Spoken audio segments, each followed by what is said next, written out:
லௌதேத்தூர் இயேசுஸ் கிறிஸ்துஸ். இயேசு கிறிஸ்துவுக்கு புகழ். தமிழ் கூறும் நல்லுலகில் வாழும் அனைத்து அன்புள்ளங்களுக்கும் வத்திக்கான் வானொலியின் வணக்கம். இறைவன் உங்கள் உள்ளத்தையும் இல்லத்தையும் தன் அன்பாலும் அருளாலும் அமைதியாலும் இன்றும் என்றும் நிரப்புவாராக.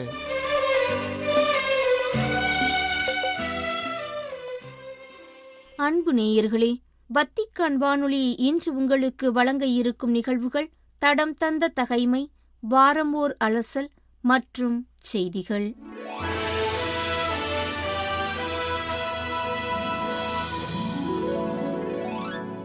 தடம் தந்த தகைமை, குருக்கள் மற்றும் லேவியரின் வருகை.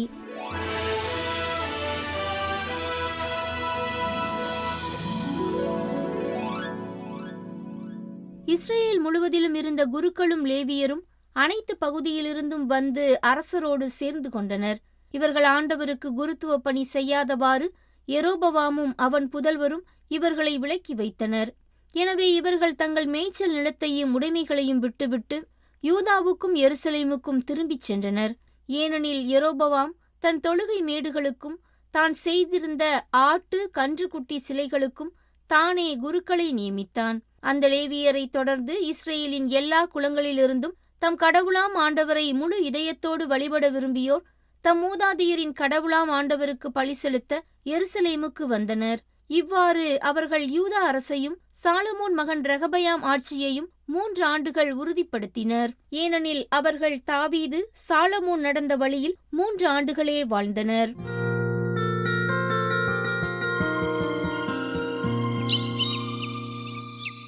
வாரம் ஓர் அலசல், உலக புன்னகை தினம்.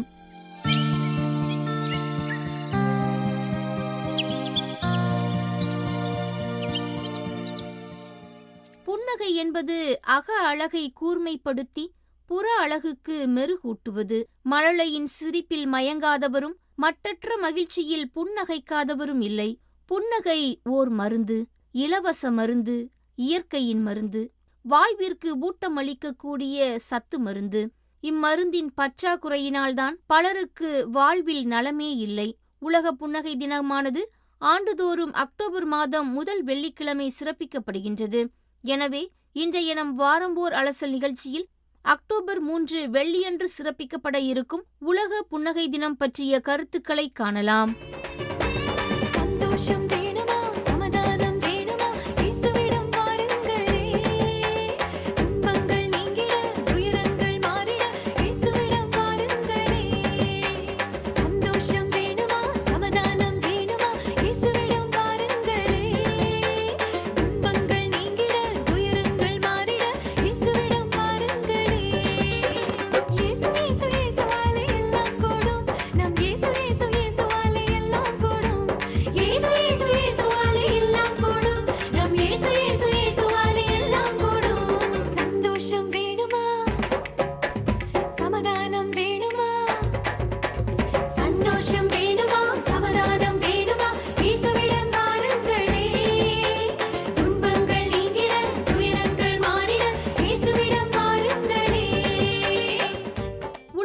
நாம் வாழ்வதற்கான சிறந்த இடமாக மாற்ற புன்னகை பயன்படுகிறது.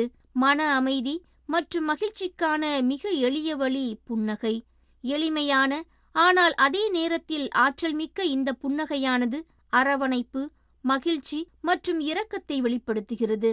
கலாச்சார மற்றும் மொழியியல் எல்லைகளை கடந்து நேர்மறை மற்றும் இணைப்பின் உலகளாவிய மொழியாகவும் திகழ்கிறது.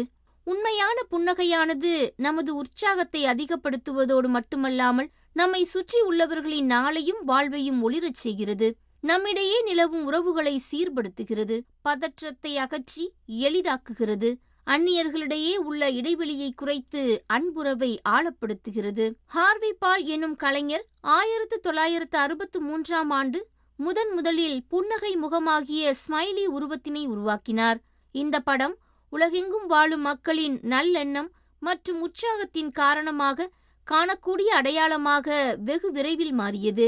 ஆண்டுகள் செல்லச் செல்ல ஹார்வி பால் தான் உருவாக்கிய சின்னத்தின் அதிகப்படியான வணிகமயமாக்கலை பற்றி மிகுந்த கவலை கொண்டார். தான் எந்த காரணத்திற்காக அந்த புன்னகை முகத்தினை உருவாக்கினாரோ அதன் உண்மையான அர்த்தமும் நோக்கமும் வணிகச் சந்தையின் தொடர்ச்சியான மறுபரிசீலனையில் தொலைந்து போனது குறித்து வருந்தினார்.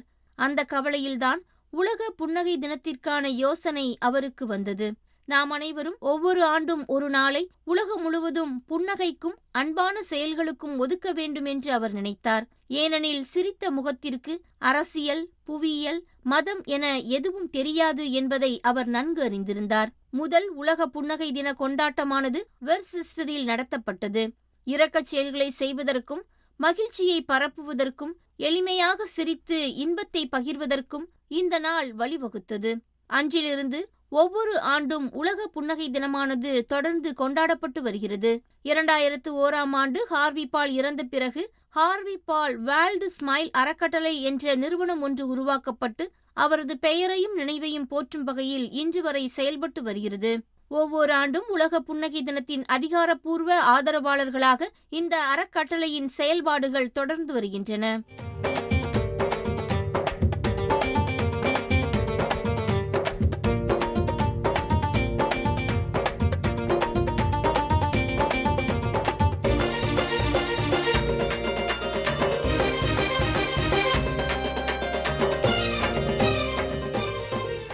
ஒருவரின் நாளை பிரகாசமாக்குவதற்கும் நம்மை சுற்றியுள்ள உலகத்தை மேம்படுத்துவதற்கும் ஒரு எளிய புன்னகை உதவுகிறது. நமது ஆற்றல்களை நாம் நினைவு கூர்ந்து செயல்படுத்தும் அதே வேளையில் மற்றவர்களை பார்த்து புன்னகைப்பதன் வழியாகவும் கருணை செயல்களை செய்வதன் வழியாகவும் நல்லெண்ணத்தையும் நேர்மறையையும் மேம்படுத்துவதை உலக புன்னகை தினம் தனது நோக்கமாக கொண்டுள்ளது. புன்னகை என்பது மனிதனோடு கூட பிறந்த ஓர் உணர்வின் வெளிப்பாடு. ஆரோக்கியமான மனிதனிடமிருந்து புன்னகை வெளிப்படும். இது மனிதனை புத்துணர்ச்சியுடன் வைத்திருக்க உதவுகிறது. ஒரு சிறிய புன்னகை ஒரு நாளை அல்ல, வாழ்க்கையே மாற்றும் சக்தி கொண்டது என்பதை நாம் அனைவரும் உணர வேண்டும். மனிதாபிமானம் இன்னும் உயிரோடு இருக்கிறது. அதை பரப்பும் பொறுப்பு நமக்கெல்லாம் உண்டு என்பதை உணர்ந்து செயல்பட வேண்டும். புன்னகைப்பவருக்கும் அதை பார்ப்பவருக்கும் புத்துணர்வும் நேர்மறை ஆற்றலும் தன்னம்பிக்கையும் கிடைக்கின்றது. மனிதர்களுக்கு கிடைத்த மிகப்பெரிய கொடை புன்னகை. இதனால் நமது அழகும் ஆரோக்கியமும் மேம்படும். உலக மக்கள் அனைவருக்கும் மகிழ்ச்சியின் இன்பத்தை கொடுக்க வேண்டும், பகிர வேண்டும் என்ற நோக்கத்தில் இந்நாளானது கொண்டாடப்படுகிறது. புன்னகை செய்ய எந்த வலுவான காரணமும் அவசியமில்லை. விளையாடுகின்ற குழந்தை, செல்ல பிராணிகள், பூக்கள், மழை, வெயிலடிக்கும் போது வீசும் குளிர்ந்த காற்று என நம்மை சுற்றி நடக்கக்கூடிய சிறு சிறு நிகழ்வுகள் கூட புன்னகைக்கு வழிவகுக்கும். சிறு புன்னகையின் வழியாக மனம் அமைதியடையும். புன்னகைக்கும் போது முகத்தில் உள்ள வர்ம புள்ளிகள் தூண்டப்பட்டு எண்ண ஓட்டம் கட்டுப்படுத்தப்படுகிறது.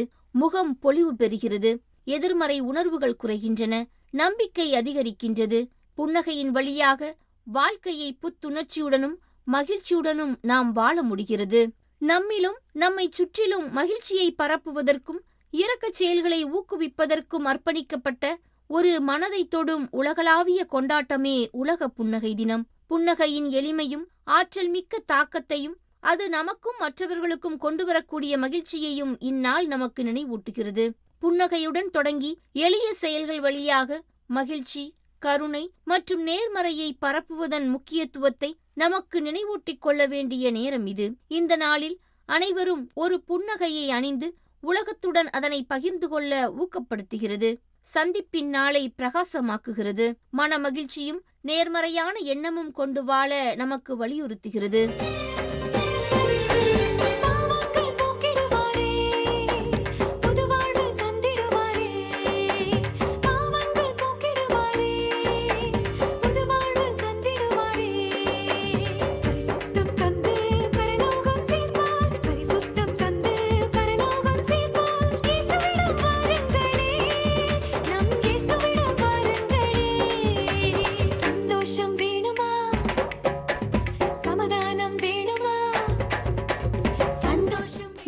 ஒருவன் தினமும் கடலில் மீன்பிடித்து அதை விற்ற பணத்தில் குடும்பம் நடத்தினான். பாடுபட்டாலும் அவன் வாழ்வில் மகிழ்ச்சி சிறிதும் இல்லை. அவனது முகம் எப்போதும் கடுகடுப்பாகவே இருக்கும். ஒரு நாள் அவன் இளமை கால நண்பன் ஒருவனை சந்தித்தான். அவனுடைய வருமானம், குடும்ப சூழ்நிலைகளை கேட்டறிந்தான். ஏழ்மையில் அவன் தத்தளிப்பது தெரிந்தது. ஆனாலும் முகத்தில் புன்னகையுடன் காட்சியளித்தான். அன்றிரவு மீனவனுக்கு உறக்கமே வரவில்லை. நண்பனை பற்றியே சிந்தித்துக் கொண்டிருந்தான். நண்பனுக்கு வருமானம் குறைவு, வாழ்வில் பிரச்சனைகள் அதிகம். ஆனாலும் மகிழ்ச்சியாக இருக்கிறானே என யோசித்தான். குழப்பம் தீரவில்லை. அந்த ஊரில் துறவி ஒருவர் இருந்தார். ஊராரின் குறைகளை கேட்டறிந்து தீர்வு சொல்லி வந்தார். மீனவனும் துறவியின் உதவியை நாடிச் சென்றான். அவரை வணங்கிவிட்டு தன் வருத்தத்தை தெரிவித்தான். அனைத்தையும் கேட்டுவிட்டு துறவி புன்னகைத்தார். பதிலளிக்காமல் புன்னகைத்தபடி இருக்கிறாரே என கோபம் வந்தது மீனவனுக்கு.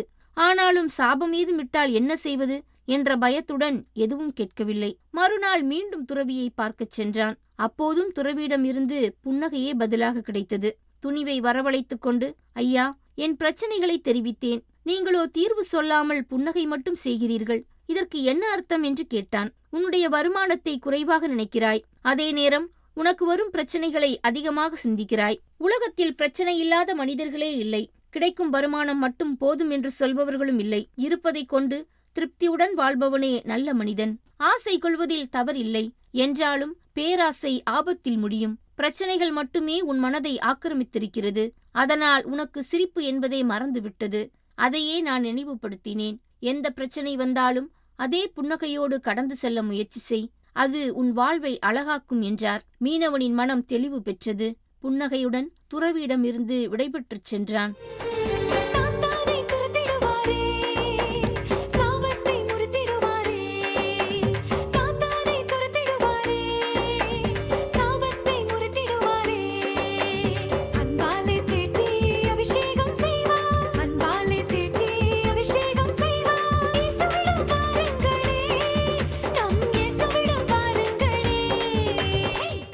புன்னகை தினத்தில் பங்கேற்று நமது நாளையும் நம்மை சுற்றி உள்ளவர்களின் வாழ்க்கையையும் பிரகாசமாக்கும் ஓர் மனதை கவரும் அனுபவமாக நமது நாள் மாற சில வழிமுறைகள்.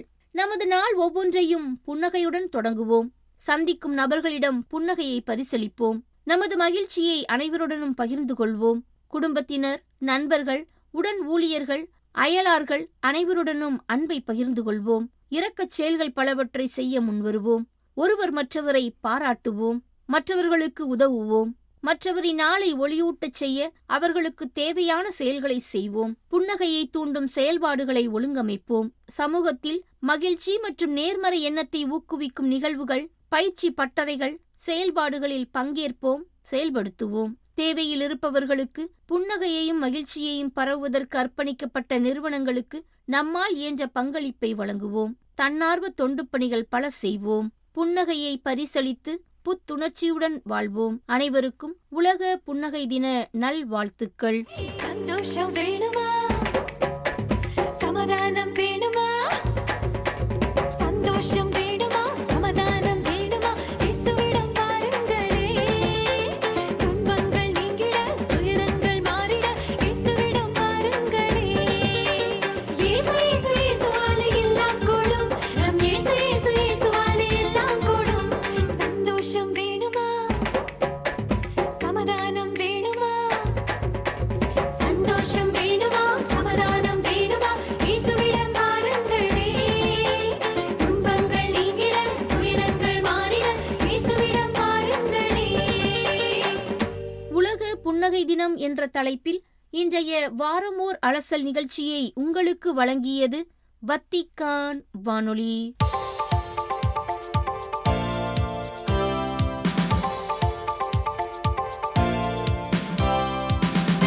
செய்திகள். மறைக்கல்வி என்பது தனித்துவம் மற்றும் முரண்பாடுகளிலிருந்து நம்மை பாதுகாக்கும் பயண வழிகாட்டி புத்தகம் என்றும், இது முழு கத்தோலிக்க திரு அவையின் நம்பிக்கையையும் உறுதிப்படுத்துகிறது என்றும் கூறினார் திருத்தந்தை 14ஆம் லியோ. செப்டம்பர் 28 ஞாயிறு வத்திக்கான் தூய பேதுரு பெருங்கோவில் வளாகத்தில் நடைபெற்ற மறைக்கல்வியாளர்களுக்கான யூபிலி திருப்பலிக்கு தலைமையேற்று மறையுரையாற்றிய போது இவ்வாறு கூறினார் திருத்தந்தை 14ஆம் லியோ. நம்பிக்கையாளர்கள் ஒவ்வொருவரும் கேள்விகளை கேட்டல், போராட்டங்களில் பங்கேற்றல், மனசாட்சியில் வாழும் நீதி மற்றும் உண்மைக்கான விருப்பத்திற்கு பணியாற்றுதல் போன்றவற்றின் வழியாக திரு அவையின் மேய்ப்பு பணியில் ஒத்துழைப்பு கொடுக்கின்றார்கள் என்றும் எடுத்துரைத்தார் திருத்தந்தை. கடவுள் மக்களின் இதயங்களை பார்க்கிறார். அவருடைய கண்கள் வழியாக தேவையில் இருப்பவர், ஒதுக்கி வைக்கப்பட்டவர்கள் ஆகியோரை நாம் அடையாளம் காண முடியும் என்றும், நற்செய்தியில் இயேசு எடுத்துரைக்கும் செல்வந்தர் லாசர் உவமை கதையானது இக்கால சூழலையும் எடுத்துரைக்கின்றது என்றும் தெரிவித்தார் திருத்தந்தை. நூற்றாண்டுகள் பல கடந்தாலும் சூழல் இன்றும் மாறாது, அப்படியே இருக்கின்றது என்று கூறிய திருத்தந்தை அவர்கள், செல்வத்தின் வாசலில் போர் மற்றும் சுரண்டலால் சூறையாடப்பட்ட முழு மக்களின் துயரமும் நிற்கிறது என்றும், நீதியை மறக்கும் பேராசை, தர்மத்தை மிதிக்கும் லாபங்கள், ஏழைகளின் துயரை கண்டும் காணாமல் இருக்கும் செல்வங்கள் ஆகியவற்றிற்கு முன்பாக எத்தனையோ லாசர்கள் இறக்கின்றார்கள் என்றும் எடுத்துரைத்தார். இரக்கத்தின் யூபிலி ஆண்டானது கொண்டாடப்பட்ட காலகட்டத்தில் மறைக்கல்வியாளர்களுக்கான யூபிலி நாள் கொண்டாட்டத்தின் போதும் இதே நற்செய்தி பகுதி சிந்திக்கப்பட்டது என்பதை நினைவு கூர்ந்த திருத்தந்தை அவர்கள், கடவுள் நம் மீட்பிற்காக தன் உயிரை கையளித்ததன் வாயிலாக உலகை எல்லா தீமைகளிலிருந்தும் மீட்டுக் கொள்கின்றார் என்ற திருத்தந்தை பிரான்சிஸ் அவர்களின் வரிகளையும் மேற்கோள் காட்டினார். கடவுளது மீட்பு பணி நமது பணியின் தொடக்கம், ஏனெனில் அது அனைவரின் நன்மைக்காக தன்னையே அர்ப்பணிக்க நம்மை அழைக்கின்றது என்று வலியுறுத்திய திருத்தந்தை அவர்கள், கடவுளாகிய இயேசு உயிர்த்தெழுந்தார், அவர் நம்மை அன்பு செய்கின்றார், நமக்காக உயிரை கொடுத்தார், உயிர்த்தெழுந்து உயிருடன் இருக்கிறார், நம் அருகில் இருக்கின்றார், ஒவ்வொரு நாளும் நமக்காக காத்திருக்கின்றார் என்றும் தெரிவித்தார். நற்செய்தியை புரிந்து கொள்ள நம்மை வழிநடத்துவது அன்புதான். ஏனெனில் அன்பு கடவுளின் வார்த்தைக்கும் நம் அண்டை வீட்டாரின் முகத்திற்கும் நம் இதயங்களை திறப்பதன் வழியாக நம்மை மாற்றுகிறது என்று எடுத்துரைத்த திருத்தந்தை அவர்கள், மறைக்கல்வியாளர்கள் ஒவ்வொருவரும் இயேசுவின் சீடர்களாக அவருக்கு சான்றுகளாக மாறுகிறார்கள் என்றும் கூறினார். கிறிஸ்து இறந்தோரிலிருந்து உயிர்த்தெழுந்ததால் அனைவரின் வாழ்க்கையும் மாறக்கூடும் என்று நற்செய்தி நமக்கு அறிவிக்கிறது என்றும், நம்மை காப்பாற்றும் உண்மையான இந்நிகழ்வு அறியப்பட்டு அறிவிக்கப்பட வேண்டும், அன்பு செய்யப்பட வேண்டும் என்றும் வலியுறுத்தினார் திருத்தந்தை. செப்டம்பர் 28 ஞாயிறு காலை 10 மணியளவில் வத்திக்கான் தூய பேதுரு பெருங்கோவில் வளாகத்தில் திருத்தந்தை 14ஆம் லியோ அவர்கள் தலைமையில் மறைக்கல்வியாளர்களுக்கான யூபிலி நாள் திருப்பலியானது நடைபெற்றது. இத்திருப்பலியின் போது Italy, Spain, England, Portugal, Brazil, Mexico, India, தென்கொரியா, கிழக்கு திமோர், ஐக்கிய அரபு நாடுகள், பிலிப்பைன்ஸ், அமெரிக்க ஐக்கிய நாடுகள், மொசாம்பிக், பெரு, டொமினிக்கன் குடியரசு நாடுகள் ஆகியவற்றைச் சார்ந்த 39 பேர் புதிய மறைக்கல்வியாளர்களாக நியமிக்கப்பட்டனர். இதன் அடையாளமாக திருத்தந்தையிடமிருந்து திருச்சிலுவையினை அடையாள சின்னமாக பெற்றனர் மறைக்கல்வியாளர்கள். இந்த மறைக்கல்வியாளர்களுக்கான யூபிலி கொண்டாட்ட திருப்பலியில் ஏறக்குறைய 115 நாடுகளிலிருந்து 40,000த்திற்கும் அதிகமானோர் பங்கேற்றனர். நமது கதவை தட்டுகிற கிறிஸ்துவுக்கு ஒரு பெயரையும் முகத்தையும் கொடுப்பது அவசியம் என்றும், மேய்ப்பு பணியில் திரு அவையின் குரலாகவும் கரமாகவும் நாம் இருக்க வேண்டும் என்றும் வலியுறுத்தினார் முதுபெரும் தந்தை கர்தினால் பியர் பத்திட்சா பிட்சாபால்லா.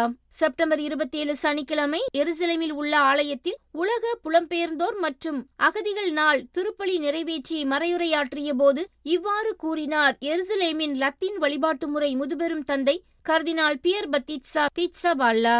புலம்பெயர்ந்தோர் தின கொண்டாட்டம் சிந்திக்கவும், ஜெபிக்கவும், நன்றி செலுத்தவும் நமக்கு ஓர் வாய்ப்பாக இருக்கிறது என்றும், நம்மிடையே வாழும் பல்லாயிரக்கணக்கான மக்களின் தற்போதைய சூழலை கவனத்தில் கொண்டு செவி சாய்த்தலுக்கு நம்மை ஈடுபடுத்திக் கொள்ள வேண்டும் என்றும் வலியுறுத்தினார் கர்தினால் பிட்சாபால்லா. புலம்பெயர்ந்த மக்களின் உறுதிப்பாட்டிற்கு குரல் கொடுக்கவும், அவர்களுக்காக அவர்களுடன் இருந்து ஜெபிக்கவும், இதன் வழியாக புனித பூமியின் திரு அவை சமூகத்தை ஒன்றாக கட்டியெழுப்பவும் வேண்டும் என்று வலியுறுத்திய கர்தினால் பிட்சாபால்லா அவர்கள், செல்வந்தரின் இதயம் தனது உடைமைகள் மற்றும் வாழ்க்கையை சார்ந்திருந்தது, தன்னை மட்டுமே மையமாக கொண்டிருந்தது என்றும் எடுத்துரைத்தார். நற்செய்தியில் குறிப்பிடப்படும் லாசர் போல நம் வீட்டு வாசல் அருகில் இருப்பவர்களை நாம் பார்க்க மறக்கின்றோம் என்றும், அவர்களது தேவையை மட்டுமல்லாது நம்மை சுற்றி உள்ளவர்களின் வாழ்க்கையையும் பார்க்க முடியாத சூழல் நம்மிடையே அடிக்கடி நிகழ்கின்றது என்றும் கூறினார் கர்தினால் பிட்சாபால்லா. இடம்பெயர்வு என்பது ஓர் உலகளாவிய நிகழ்வு, எல்லா இடங்களிலும் உள்ளது, உலகளாவிய பதிலை அது கோருகிறது என்று வலியுறுத்திய கர்தினால் பிட்சாபால்லா அவர்கள், பன்னாட்டு சமூகத்தால் புறக்கணிக்க முடியாத ஒன்றாக தடைகளை ஏற்படுத்துவது ஒருபோதும் இதற்கு தீர்வாகாது என்பதை வரலாறு நமக்கு கற்பிக்கிறது என்றும் எடுத்துரைத்தார் கர்தினால் பிட்சாபால்லா. நேயர்களே, இத்துடன் வத்திக்கான் வானொலியின் தமிழ் ஒலிபரப்பு நிறைவு பெறுகின்றது. தொடர்வது அதன் மலையாள நிகழ்ச்சிகள். உங்களது ஆர்வமுள்ள செவிமடுத்தலுக்கு நன்றி. வணக்கம்.